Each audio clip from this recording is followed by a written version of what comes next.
Hi, this is Liz Coyne. I'm VP of Comms here at the TM Forum, and I'm here with Bhaskar Ghorti, President of Nokia Software and Chief Digital Officer. Bhaskar, thanks for joining me today. I thought you could start off by talking about how you are working towards equality across all aspects of your business. Balance and diversity and inclusion is actually a very core value for me personally.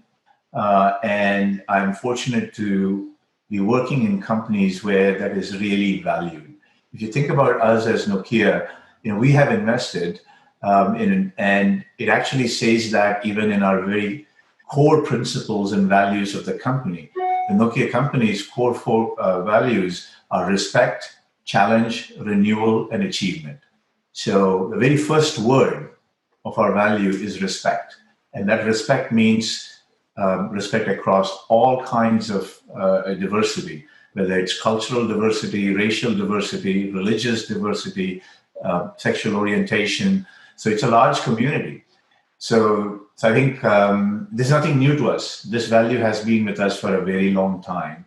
And we see this as something that we not just talk about, but we actually walk the talk at every individual level. We have as a company about 160 odd nationalities in 100 plus countries. Just like our management team of the company, we are quite a diverse organization and team. And I think I want to be very clear, we did not pursue or get to these diversity metrics because we want to be diverse. Okay. We went after getting and assembling the best talent. I would say, these recent set of events have only highlighted further the systemic changes that are required in how do we create a very inclusive society. And just like our investment in TM Forum, we're doing a lot of work in terms of learning and educating people and giving tools to people to understand, the unconscious bias. In terms of Bloomberg's, Gender Equality Index, second time in a row, Nokia has a very strong score in that. A couple of years ago, I wanted to make sure that there is, to completely eliminate the unexplained pay gap. And we did that. We got a 100% score of equal pay and gender pay parity, which is way ahead of the average of 50%. So that's another thing that, we strongly believe in. Definitely we participate in the International Day of Persons with Disabilities.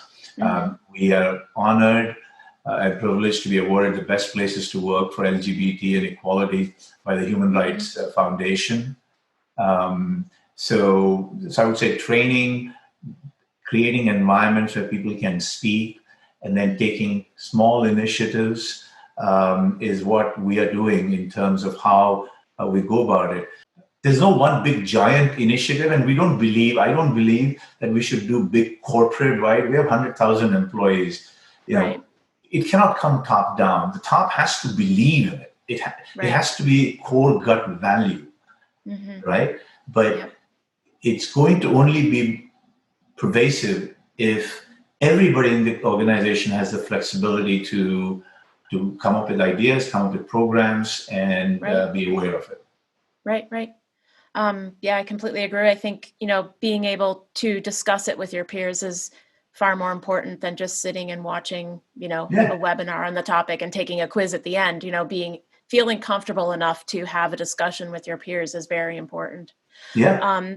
So we talked a little bit about, you mentioned the pandemic and everybody working from home. So I wondered if you could talk a little bit about your thoughts on the new way of working under COVID and how it impacts diversity and inclusion today, but maybe also going forward, how that's going to change the workplace. Sure.